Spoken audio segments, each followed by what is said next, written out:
வணக்கம். நேர்பட பேஸ் நிகழ்ச்சிக்கு உங்களை அன்போடு வரவேற்கிறோம். ஆந்திராவில் 20 தமிழர்கள் ஏப்ரல் மாதம் 7ஆம் தேதி கொல்லப்பட்ட சம்பவம் தமிழ்நாடு மட்டுமன்றி இந்தியாவையே உலுக்கியது என்று சொல்லலாம். ஆனால் இதுவரையிலும் அது தொடர்பாக தமிழ்நாட்டு மக்கள் எழுப்பிய பல்வேறு கேள்விகளுக்கு விடையில்லை. தமிழ்நாட்டு கட்சிகள் எழுப்பிய கேள்விகளுக்கு பெரிதான மகிழ்ச்சி தரக்கூடிய, நிறைவு தரக்கூடிய தீர்வு எதையும் ஆந்திரம் முன்வைத்ததாக தெரியவில்லை.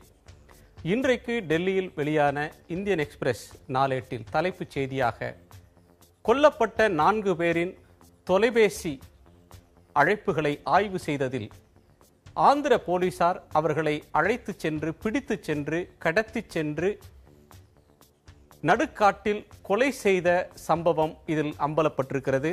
ஆந்திர போலீசாருடைய எஃப்ஐஆரில் சொல்லப்பட்டிருக்கக்கூடிய தகவல்களுக்கும் 4 பேருடைய செல்போன் அழைப்புகள் சொல்லக்கூடிய தகவல்களுக்கும் இடையில் பாரதூரமான வித்தியாசங்கள் இருக்கின்றன. போலீசார் சொல்லக்கூடிய எஃப்ஐஆர் என்பது கட்டுக்கதை என்று அந்த பத்திரிகையின் புலனாய்வு செய்தி தெரிவிக்கிறது. புதிய தலைமுறையிலும் இன்று அது பற்றி விரிவான செய்திகளை நாங்கள் வெளியிட்டிருக்கிறோம். 4 பேர் கொல்லப்பட்ட தினத்திற்கு முதல் நாள் மாலையில் திருவண்ணாமலையிலிருந்து சென்றதும், கொலை நடந்ததாக சொல்லக்கூடிய, என்கவுண்டர் நடந்ததாக சொல்லக்கூடிய 7ஆம் தேதி அதிகாலை 5:30 மணி முதல் 6 மணிக்குள் நடந்ததாக சொல்லப்படக்கூடிய அந்த என்கவுண்டருக்கு சில மணி நேரங்கள், 2 மணி நேரங்கள் முன்னதாக அந்த பகுதிக்கு அவர்கள் சென்றதாகவும், அவர்கள் அப்படியான கடத்தலில் ஈடுபட்டிருப்பதற்கான வாய்ப்பே இல்லை என்பதும் இந்த தொலைபேசி அழைப்புகளிலிருந்து தெரிய வருகிறது. இதில் தமிழகம் என்ன செய்ய வேண்டும்? ஆந்திர அரசு இந்த விஷயத்திற்கு என்ன பதிலை சொல்லப் போகிறது? இதில் அடுத்த கட்ட நகர்வு என்ன என்பதை பற்றி விவாதிக்கிறோம். நம்மோடு மனிதநேய மக்கள் கட்சியின் சட்டமன்ற குழு தலைவர் பேராசிரியர் MH ஜவாஹிருல்லா, அதிமுகவின் சட்டமன்ற முன்னாள் உறுப்பினர் டாக்டர் சமரசம், மனித உரிமை ஆர்வலர் பேராசிரியர் மார்க்ஸ், பத்திரிகையாளர் திரு ஆழி செந்தில்நாதன், இவர்களோடு ஹைதராபாத்திலிருந்து ஆந்திர மாநில அரசின் ஊடக ஆலோசகர் திரு பரக்காலா பிரபாகர் ஆகியோர் இணைய இருக்கிறார்கள். வணக்கம்.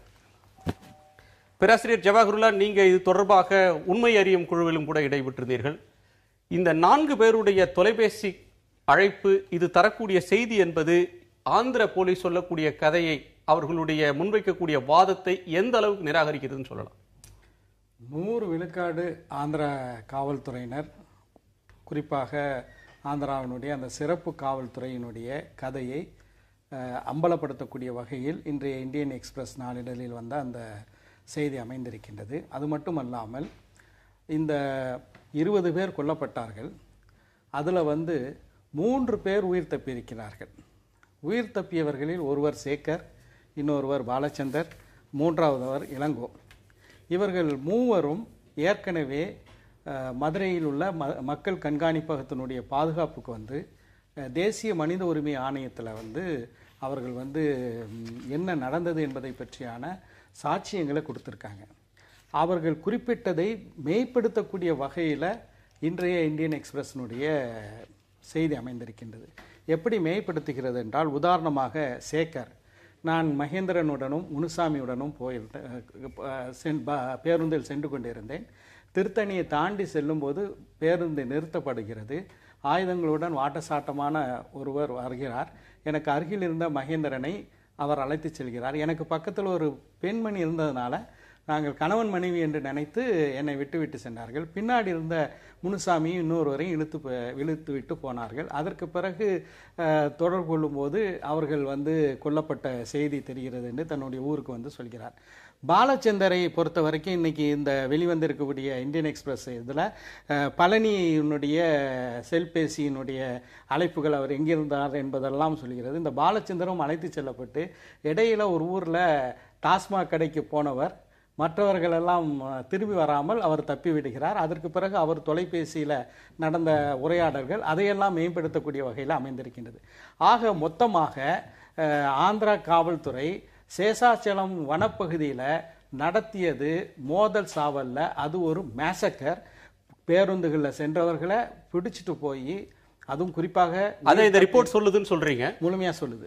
பேராசிரியர் மார்க்ஸ், உங்களுடைய கருத்து என்ன இந்த ரிப்போர்ட் தொடர்பாக? இந்த ரிப்போர்ட்டு, அதாவது நாங்கள் எங்களுடைய அறிக்கையிலேயே சொன்ன ஒரு முக்கியமான விஷயங்கள் ஒன்று, இறந்து போனவர்களுடைய இந்த செல்ஃபோன்களை அந்த கால் ரெக்கார்ட்ஸ் ஆய்வு பண்ணால் பல உண்மைகள் தெரிய வரும்னு சொன்னோம். அதுபோல் இன்றைக்கி அந்த உண்மைகள் தெரிய வந்திருக்கு. ஏற்கனவே இங்கே சொன்னது என்னன்னு கேட்டிங்கன்னா, இங்கே வந்து நிச்சயமாக இவர்கள் அவ்வளவரும் வந்து பேருந்தில் சென்று கொண்டிருக்கும் பொழுது பிடித்து அழைத்து செல்லப்பட்டவர்கள், அவர்களுடைய பாதுகாவலில் இருந்து கொண்டு மற்றவர்களும் அழைக்கப்பட்டு கொல்லப்பட்டார்கள் அப்படிங்கிற விஷயங்கள்லாம் பலரும் சொல்லிய விஷயங்கள் தான் அது.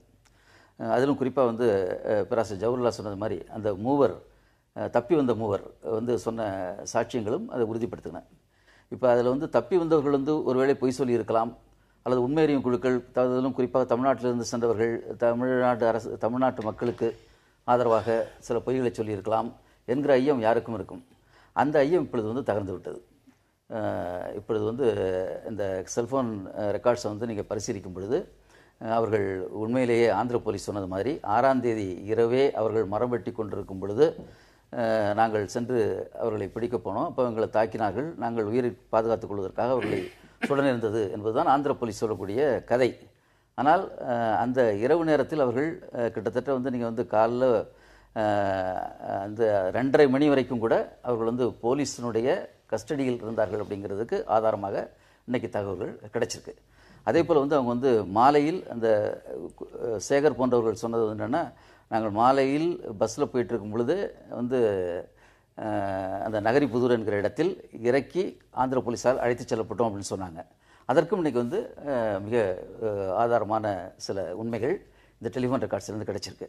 எனவே வந்து நீங்கள் வந்து ஆந்திர டிஜிபி ஒய்வி ராமுடு மற்றும் காந்தாராவ், அந்த எஸ்டிஎஃப்னுடைய தலைவர், இவர்கள் சொல்கிற இந்த கதை என்பது முழுக்க முழுக்க பொய், அப்பட்டமான ஒரு உண்மையை மறைக்கக்கூடிய செயல் என்பது ஆதாரபூர்வமாக இன்று வெளியாக இருக்குது. நம்மோடு ஆந்திர அரசாங்கத்தினுடைய கேபினெட் அமைச்சர் அந்தஸ்தில் இருக்கக்கூடிய ஊடகத்துறையினுடைய ஆலோசகர், கம்யூனிகேஷன்ஸ் அட்வைசர் திரு பரக்காலா பிரபாகர் இணைந்திருக்கிறார். வணக்கம் திரு பிரபாகர். வணக்கம் சார். பிரபாகர் அவர்கள் தமிழ்நாட்டோடு ஒரு வகையில் தொடர்புடையவர், ஆனாலும் ஹைதராபாத்தில் இருக்கக்கூடியவர். Mr. Prabhakar, the call details of these 4 persons, the deceased persons, have exposed clearly that the theory floated by the Andhra Pradesh police is completely wrong. What is your response to it, sir? Sir, எல்லாருக்கும் வணக்கம்.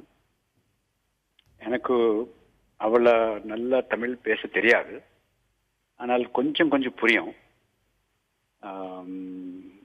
So கொஞ்சம் தமிழ் கொஞ்சம் English பேசலாமா? தாராளமா பேசலாம். You can go ahead. Thank you. First of all, I must thank you for having me on the discussion. It is very nice of you that you have found it fit to call the Andhra Pradesh side of the version. Thank you very much for that. நான் என்ன சொல்றேன்னா, it is very healthy for us to debate and to question what has happened. The Sharia, was it right? Was it wrong? It is nice that, all the Kachis are representatives of several Kachis are also sitting there and they are speaking.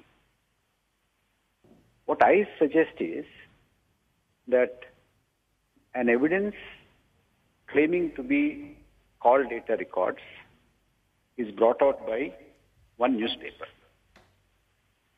Adi credible illiya another, let us leave it to the NHRC, let us leave it to the court, let us leave it to the other authorized institutions that we have. I don't think at this stage, when all these institutions are applying their mind to this, it is proper for us to jump to some kind of a conclusion and give a judgment either this way or that way. I'm not prepared for that. And I sincerely advise and appeal to everybody that, look, this is now being looked at by a very, very competent body. Nanu, இது சரியா இல்லையா ಅನ್ನೋದಕ್ಕೆ నాకు confidence இல்லை. And I don't think anybody who is sitting in your studio can, immediately pass a judgment on this. Let us wait. There is something has happened. Why it has happened, whether the force that was used is justified or not justified, all these things will be decided by the bodies that we have entrusted that to. I think we need to look at it from this kind of a perspective rather than passing a judgment, it is blown. Dr. Prabhakar, we are not passing any judgment. We are not passing any judgment. But serious questions have been raised against the theory floated by the Andhra police. Yes, I think it is. I welcome that kind of a questioning. And I welcome anybody who disputes any version, actually. Why?